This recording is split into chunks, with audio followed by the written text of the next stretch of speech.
بسم الله الرحمن الرحيم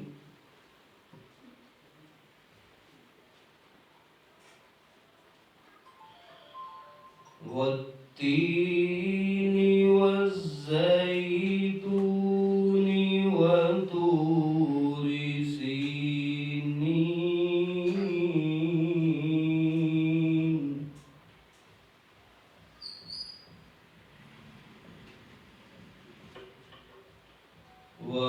وهذا البلد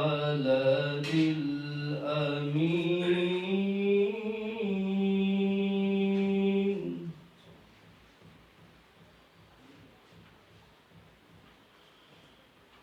لقد خلقنا الإنسان في أحسن تقويم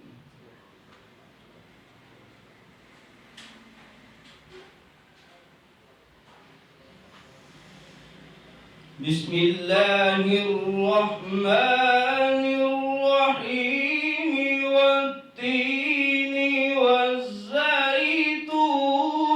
وطور سينين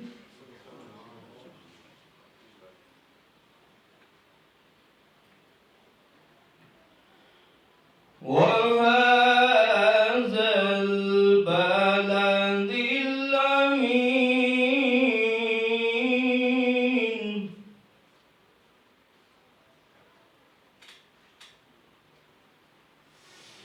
لقد خلقنا الإنسان في أحسن تقويم ثم رددناه أسفل سافلين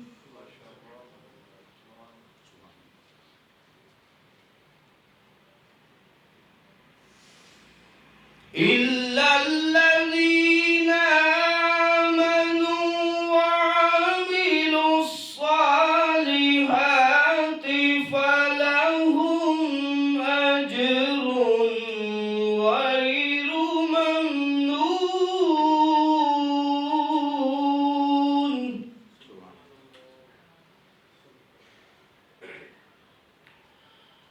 فما يكذبك بعد بالدين أليس الله بأحكم الحاكمين صدق الله العظيم سبحان اللہ جزاک اللہ تلاوت کلام حکیم کے بعد بالترتیب میں ملتمس ہوں حافظ شیخ زین العابدین صاحب سے کہ وہ بارگاہ نبوت میں اپنا عرض عقیدت پیش کریں. حافظ زین العابدین.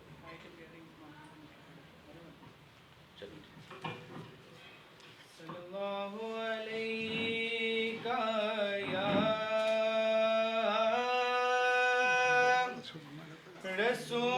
رسول اللہ وسلم علیک یا حبیب اللہ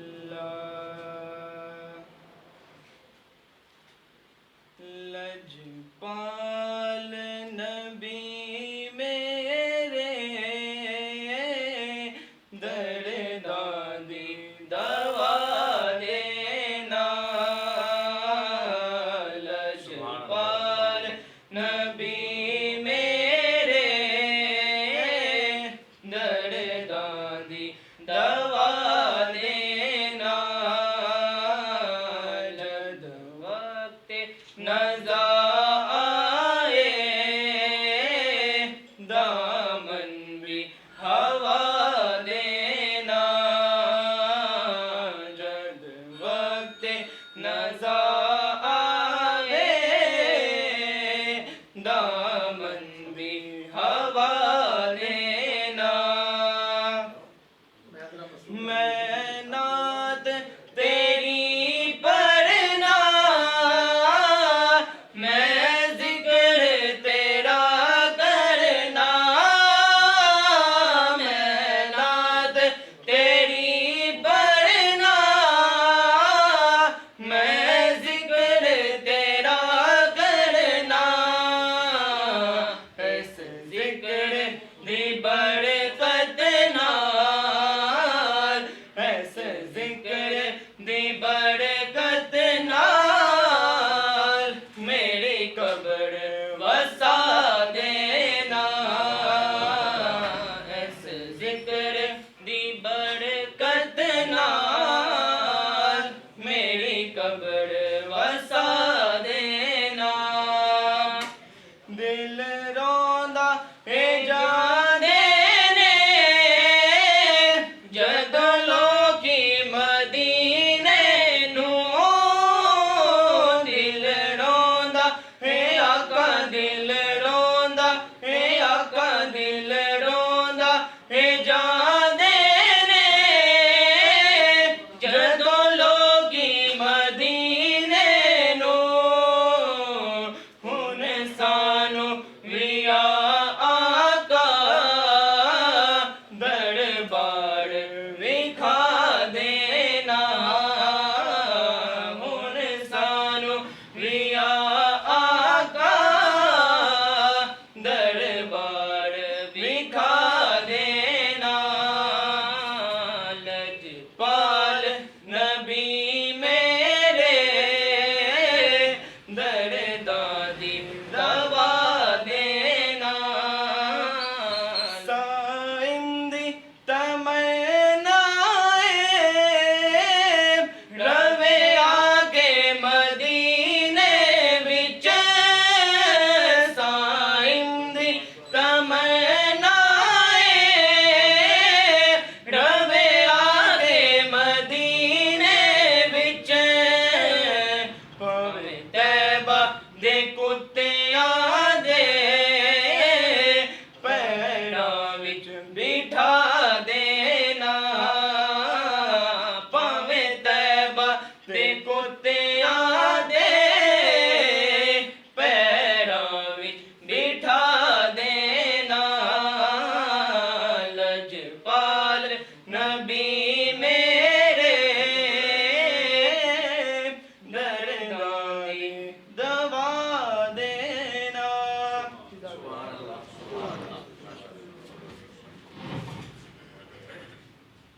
سبحان اللہ سبحان اللہ ماشاء اللہ بارگاہ رسالت میں حدیث کی پیش کر رہے تھے حافظ زین العابدین اور ان کے بھائی اب میں مدرس ہوں آج کے دن کے حوالے سے اپنے خیالات کا اظہار کریں گے صاحبزادہ میاں محمد مونس مراد مشاہد صاحب سے کہ وہ آئیں اور اپنے خیالات کا اظہار کریں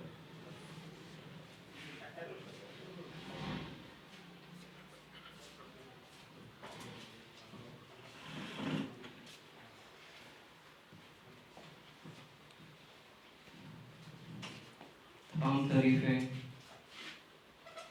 خدائے ببرکت کے لیے جو تمام جہانوں کا پالنے والا ہے اور درود و سلام محمد و آل محمد پر رات گھر کے اعتراف میں بہت شور تھا کہیں سلنسر کی آواز تھی اور کہیں پٹاخے پھٹ رہے تھے ایسا لگ رہا تھا کہ ایک دوسرے کو مبارکباد دے رہے ہوں کہ ہم اس قابل تو نہ تھے مگر دیکھو ہم آج تک آزاد ہیں ہمارے کارنامے اس قدر اچھے تو نہ تھے مگر خوشی ہے نا کہ ہم آج تک آزاد ہیں میں نے بابا سے سوال کیا بابا ہم کس کی غلامی سے آزاد ہوئے کون لوگ تھے جنہوں نے ہمیں غلام بنا رکھا تھا کہنے لگے انگریز تھے باہر سے آئے تھے اپنا اوڑھنا بچھونا اپنی تہذیب لائے تھے. گھر اپنا تھا، دکانیں ان کی تھی، بولتے ہم تھے، زبانیں ان کی تھی. میں نے کہا یہ تو آج بھی ہے، گھر اپنا ہے، زبانیں ان کی ہیں، ہم تو فقط غلام ہیں، دکانیں ان کی ہیں. انہی کی ثقافت کا راج ہے، انہی کی تہذیب کا ناج ہے. بابا کچھ بدلا تو نہیں. ایک مرتبہ نظر موڑی اور کہنے لگے وہ ہم پہ ظلم کرتے تھے اور کوئی روکنے والا نہ تھا. وہ ہمارا مال چراتے تھے، کوئی ٹوکنے والا نہ تھا. میں نے کہا بابا آج کا چور آپ کے اخبار کی سرخی میں، خبر نامے میں آتا ہے، اب تو آپ کا سیاستدان پینیما میں آتا ہے. ہم قلم سے زاربند باندھتے ہیں، ہم درزی کو ماسٹر کہتے ہیں، ڈرائیور کو استاد کہتے ہیں، ہم جھوٹے فراڈی کو سیاستدان سمجھتے ہیں. میرے 60 سالہ باپ کو پاکستانیت کا جذبہ سوجا اور 74 سالہ بڑے ملک کے بارے میں زبان چلاتا ہوا برداشت نہ کر سکے. ایک مرتبہ علی گڑھ کا خون کھولا اور کہنے لگے یہ زبان جو چل رہی ہے نا یہی چلانا آتی ہے. وہ فقط وہ قلم چلاتے تھے، تم زبان چلاتے ہو. تم کس دور میں بھولے جاتے ہو کہ ہم کون ہیں؟ تم کس گلی میں ہو کہ ہم کون ہیں؟ ہمیں یاد کرو. ہم محمد صلی اللہ علیہ وسلم، علی فاطمہ کے سائے میں اس ملک کو سجانے والے. ہم اقبال، حالی، عبدالحق کے سائے میں اس ملک کو بنانے والے. ہم علی گڑھ سے تحریک کو چلانے والے. پاکستان زندہ باد. Thank you so much. Over to you.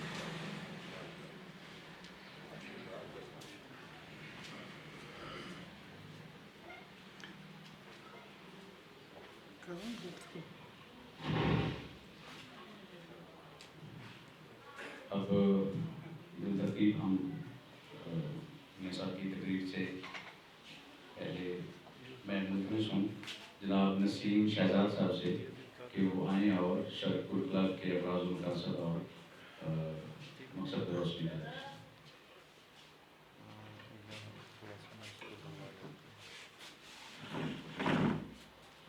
السلام علیکم. ماشاء اللہ تقریب کا آغاز ہو چکا. اس سے تھوڑی دیر پہلے بڑا خوبصورت سناٹا تھا، اس پر مجھے ایک شعر یاد آ رہا ہے. خاموشی عین ترنم ہے سماعت کے لیے، ساز مت چھیڑ کہ لذت کا ضیاع ہوتا ہے. بسم اللہ الرحمن الرحیم. حاضرین محترم، ہمارے عزیز دوست محسن کمار، یہ بندہ ناچیز اور قریباً 20 دوستوں کا خیال تھا کہ روٹری کلب، لائنز کلب، اسلام آباد کلب اور فیصل آباد کلب ہو سکتا ہے تو شرکپور کلب کیوں نہیں ہو سکتا. 12 سال قبل 2009 میں لاہور کے ایک 5 اسٹار ہوٹل میں 22 افراد کا پہلا اجلاس ہوا، جس میں خطہ شرکپور کی سماجی، معاشرتی، تہذیبی اقدار کے تحفظ کے عہد کرنے کا عہد کیا گیا. سرزمین شرکپور کی روایات اور بدلتے ہوئے معاشرتی، سماجی مسائل اور ضروریات کے لیے مسائل کی نشاندہی، ان کے حل کے لیے روڈ میپ کا تعین اور تجدید کی کاوش مسلسل ہی شرکپور کلب کے مقاصد ہیں. 2010 میں لاہور شرکپور روڈ جو تکمیل کے طویل ترین تاخیر کا شکار تھی، تب پنجاب اسمبلی کے سامنے احتجاج اور دھرنا طویل ترین مدت کے بعد مڈل اسکول جو اب ہائی اسکول ہے کہ سبزہ زار میں ایک خوبصورت مشاعرے کا انعقاد اور ہر قومی دن پر وطن عزیز کی نرسری، نوجوان نسل قومی و تاریخی افکار و مقاصد سے آگاہی دینا شرکپور کلب کی کاوشوں کا مظاہر ہے. شرکپور کلب ملکی، قومی، ملی اور علاقائی خطہ شرکپور کے معاشرتی، سماجی اور تہذیبی اقدار و روایات کے تحفظ اور مسائل کے لیے باآواز ہونے کے لیے پرعزم ہے. آج 23 مارچ یوم قرارداد پاکستان 23 مارچ 1940 کو منٹو پارک لاہور میں آل انڈیا مسلم لیگ کے اجلاس میں مسلمانوں کے لیے ایک علیحدہ ریاست کے قیام کا حق تسلیم کیا گیا۔ یہ اجلاس 22، 23 اور 24 مارچ تک جاری رہا۔ 22 مارچ کو قائد اعظم نے تقریر کرتے ہوئے ہندوؤں کے مشہور لیڈر لالا لاجپت رائے کی CR داس کو لکھے گئے خط کا حوالہ دیا، جس میں لاجپت رائے نے مسلمانوں اور ہندوؤں کا اتحاد نہیں ہو سکتا، کیونکہ مسلمانوں کا مذہب اس اتحاد میں بڑی رکاوٹ ہے۔ قائد اعظم نے فرمایا کہ یہ بات ایک عام ہندو لیڈر کی سمجھ میں آ گئی، لیکن گاندھی کی سمجھ میں نہ آ سکی کہ مسلمانوں اور ہندوؤں کا فلسفہ حیات جدا، مذہبی عادات جدا، لٹریچر جدا اور تہذیبی اقدار بھی میں شدید اختلافات ہیں۔ دراصل کانگریس کے اندر یہ دو قومی نظریہ کا پہلا اعتراف تھا۔ یہ وہی لاجپت رائے ہے جس نے اپنی اہلیہ کے نام پر گلاب دیوی اسپتال تعمیر کیا۔ دو قومی نظریہ کی یہی روح جس کا کانگریس کے اندر سے اعتراف ہوا، دو قومی نظریے کی یہی روح بہت سارے علماء ہند کو نظر نہ آ سکی، جن میں مولانا ابوالکلام آزاد بھی شامل ہیں اور ان کے کئی دوسرے جدید علماء بھی شامل ہیں۔ دو قومی نظریہ کی حقیقت کا ادراک ہمارے مسلم اکابرین اور لیڈروں کو بر وقت ہو جاتا تو وطن عزیز کا جغرافیہ اور تاریخ کہیں زیادہ وسیع اور معتبر ہوتی۔ آج تیزی سے بدلتے سیاسی اور عالمی تناظر میں جہاں ہمیں بہت سارے بیرونی بحرانوں کا سامنا ہے، وہاں ملکی سطح پر نوجوان نسل کو دو قومی نظریہ سے روشناس کرانا، اس کی بنیادی اور کلیدی حیثیت کو اجاگر کرنا اور وطن کی نرسری، ننھی کونپلیں، جوان خون، ملک خدا داد کو آنے والا کل، یعنی ہمارے نوجوان کو وطن عزیز کی بنیادی نظریہ بتانا آج کی اولین ترجیح ہے۔ ان کو بتانا ضروری ہے کہ پاکستان کا مطلب کیا، لا الہ الا اللہ کا مطلب کیا ہے۔ یہ آگاہی دینا وقت کی اولین ترجیح اور ہماری پہلی ضرورت ہے۔ آپ کا بہت شکریہ۔ اور شکریہ جناب نسیم شہزاد صاحب، شریفپور کے غازی مقاصد کی روشنی ڈال رہے تھے۔ آج کی تقریب داستان ٹی وی آفیشیل کے CEO جناب محسن اقبال صاحب، جمشید چودھری صاحب اور شریفپور کلب کے پلیٹ فارم سے انعقاد پذیر ہے۔ ہم ان تمام کی طرف سے شکر گزار ہیں وہ افراد جو اپنے قیمتی وقت سے وقت نکال کے یہاں تشریف لائے۔ میں وارملی ویلکم کروں گا زیتون گروپ کے ترجمان جناب فرحان شیخ صاحب کو، جو لاہور سے تشریف لائے ہیں اس پروگرام کے لیے، اور میں بہت شکر گزار ہوں جناب پروفیسر محمود الحسن رضوی صاحب کا، نسیم شہزاد گوندل صاحب کا، حمید خان صاحب کا، جناب میاں آفتاب احمد صاحب کا جو دیار وطن میں رہتے ہیں اور یہاں پہ تشریف فرما ہیں، جناب راؤ مزمل صاحب کا شکر گزار ہوں، جناب سعید احمد شیخ صاحب کا، شیخ امتیاز گوگا صاحب اور دیگر افراد جو ہمارے یہاں بیٹھے ہیں ان کا شکر گزار ہوں۔ فرحان بھائی آپ کا اسپیشل شکر گزار کہ آپ بھی آئے۔ اب بلا تاخیر میں ملتمس ہوں آج کی تقریب کے روح رواں جناب علامہ صاحبزادہ میاں نور محمد مسعود مشاہد صاحب سے کہ وہ اپنی آنکھوں دیکھا حال تحریک قیام پاکستان کے حوالے سے وہ ہم سے شیئر کریں، اور پھر اس کے بعد آپ کے ذہن میں جو سوال ہوں اس حوالے سے میاں صاحب سے وہ کیے جا سکتے ہیں۔ میں ملتمس ہوں جناب صاحبزادہ علامہ میاں نور محمد مسعود مشاہد صاحب سے کہ وہ اپنے خیالات کا اظہار کریں۔ جناب اگر آپ نے ٹیک لگائی ہے تو ٹھیک ہے، ویسے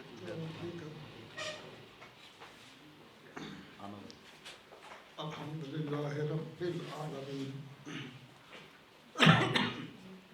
والصلاة والسلام علی سید المرسلین خاتم النبیین سیدنا حضرت محمد مصطفیٰ احمد مجتبی رحمۃ للعالمین النبی الکریم الامین وعلی آلہ الطیبین الطاہرین وسلام علی صحابہ اجمعین۔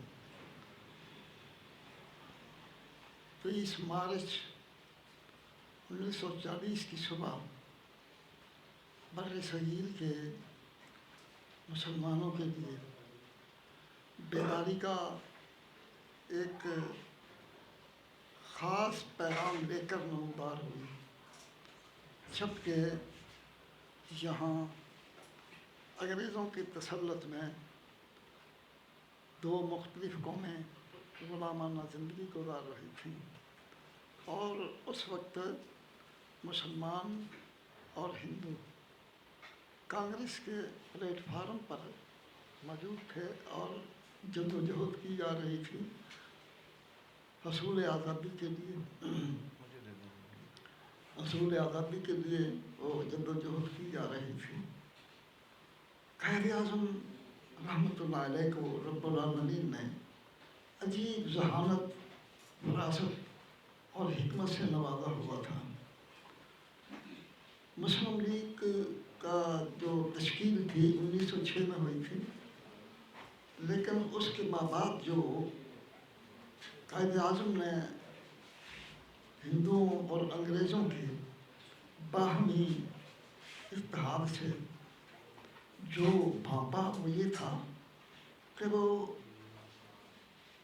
کہتے تھے کہ مشترکہ طور پر آزادی حاصل کر لی جائے، اور پھر جو پارلیمنٹ وجود میں آئے اس میں یہ ہندو اکثریت یا جو بھی جیسا ہو، مگر اللہ رب العالمین نے حضرت قائد اعظم کو رہنمائی، ہماری بخشی عطا فرمائی۔ منٹو پارک میں جو آج کے دن قرارداد پیش ہوئی، اس میں مطالبہ یہ ہوا تھا کہ مسلمان جہاں جہاں جن علاقوں میں کثرت سے آباد ہیں، حصول آزادی کے بعد ان کی الگ ایک ریاست ہونی چاہیے جہاں وہ اپنے تمدنی اور تہذیبی اور اپنے دینی آئین اور قوانین کے مطابق زندگی گزارنے کی اہلیت حاصل کریں، اور یوں اپنی زندگیاں وہ اپنے تہذیب کے مطابق بسر کریں۔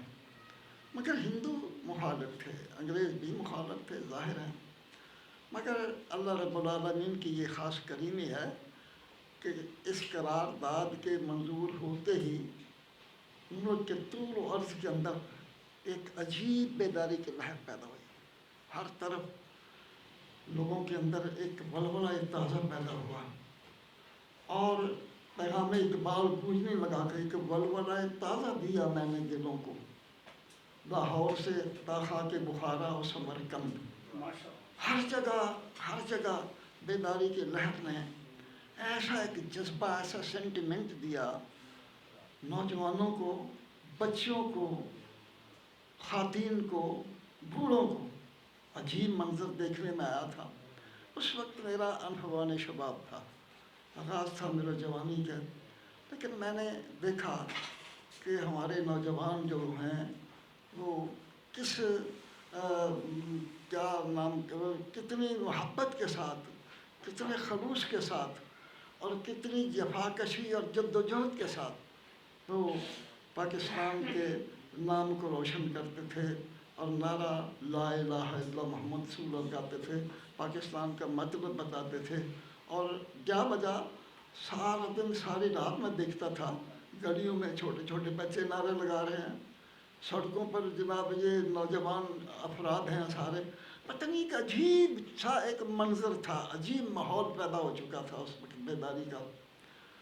تو اللہ رب العالمین کی یہ خاص کریمی ہوئی کہ اس نے حضرت قائد اعظم جیسا ہمیں قیادت کا ایک بہت بڑا رہنما عطا کیا، اور انہوں نے بڑی ذہانت کے ساتھ اور بڑی فراست کے ساتھ بغیر قید و بند کی صحبت برداشت کیے تمام ان ہندوؤں کی چالوں کو یک طرف رکھ کے ہمیں اللہ تعالیٰ کی طرف سے یہ نعمت عظمیٰ جو ریاست پاکستان کی صورت میں ہے وہ لے کر یہ ان کا احسان عظیم ہے کہ رحمۃ اللہ علیہ کا۔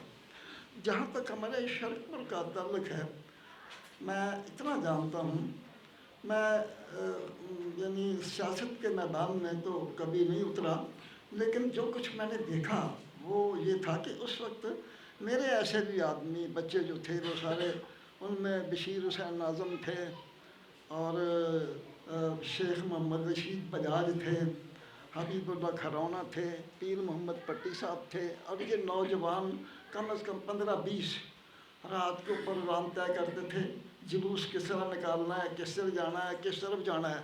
پھر وہ کریا کریا گاؤں گاؤں جناب جھنڈے اٹھائے جاتے تھے قریب دیہات میں، اور لوگوں کو مسلم کے جھنڈے کے تلے جمع ہونے کی تلقین کرتے تھے، ان کو یعنی دعوت دیا کرتے تھے. تو اس میں بھی شامل تھا اس زمانے میں. تو سب سے زیادہ جو خدمات ہیں نا اس سلسلے میں، وہ میں دیکھتا ہوں کہ جناب الحاج محمد دلیر ظہیر نیاز بیگی صاحب اور شیخ محمد رفیق بجاج صاحب اور شرپر شریف کے علماء محترم جن میں مولانا غلام نبی فاروقی بھی تھے میرے استاد گرامی، اور وہ سارے کے سارے، اور ہمارے علاقے کے مشائخ بھی اس میں شامل تھے.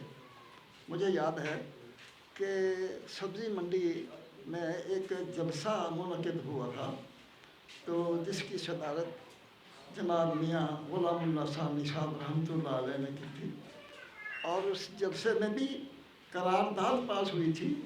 میرے والد محترم حضرت میاں نیک محمد صاحب بھی موجود تھے، کیلا شریف کے خواجہ نور محمد صاحب بھی موجود تھے، اور دیگر مشائخ ذیل مسند تھے. سب نے یکجا اپنے مریدین سے یہ فرمایا کہ دیکھو تمام کے تمام قائد اعظم کے فرمان پر لبیک کہتے ہوئے میدان جہاد میں اترے آپ، اور حصول پاکستان کے لیے بھرپور جد و جہد کریں. لہذا اس کے بعد ایسا ہی ہوا کہ یہ سلسلہ بڑھتا چلا گیا.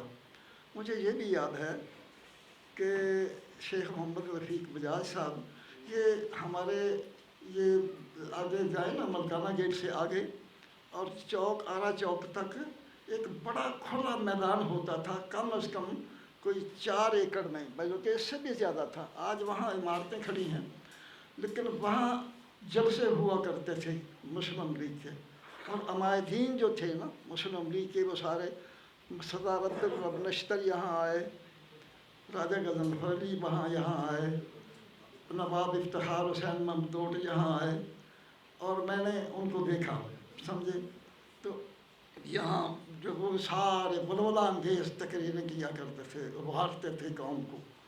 تو لہذا ایک دن یہ بھی طے ہوا کہ جناب قائد اعظم تشریف لا رہے ہیں، اسے وقت دیا گیا. تو اب یہ جذبہ دیدنی تھا، عزیزان من نہ پوچھئے، بڑے اڈا لاریاں سے لے کر یہاں تک پتہ نہیں خلقت کا ہجوم کہاں سے امٹ کے آ گیا. دیہاتوں سے لوگ اٹھ اٹھ کر، شہروں سے لوگ اٹھ اٹھ کر، جہاں دل دھرنے کی جگہ نہیں تھی، اور اس وقت منتظر تھی آنکھیں قائد اعظم کی. مگر اتفاق ایسا ہوا اس زمانے میں، وہ یہ ہمارا ٹیلی مواصلات کا سلسلہ یہ نہیں تھا. جو ایک ٹیلی گراف ہوتی تھی ایک تار کی، وہ ڈاکخانے میں آتی تھی، وہ ٹک ٹک کر کے پیغام وہاں آیا کرتا تھا. تو لوگ منتظر ہیں، جشن برآں ہے کہ قائد اعظم تشریف، دروازے لگائے گیا، جھنڈیاں لگائی گئی، سجایا گیا اسٹیج کو. تو اچانک نا پوسٹ ماسٹر، مجھے یاد نہیں کیا نام تھا، وہ آئے بھاگے، ہاتھ میں ان کے ایک کاغذ تھا ٹکڑا. وہ آئے کہنے لگے، ان کے ظہیر نیاز بیگی صاحب سے عرض کیا کہ یار افسوس کی بات یہ ہے کہ جناب قائد اعظم اپنی خصوصی مصروفیات کی بنا پر وہ تشریف نہیں لا رہے ہیں. تو اس وقت ایک ایسی مایوسی سی طاری ہو گئی لوگوں پر، ایسی مایوسی طاری ہو گئی جناب. تو انہوں نے کہا ٹھیک ہے، حضرت کے اپنا اتنی مصروفیات ہیں کہ اگر وہ تشریف نہیں لا سکے تو فبہا.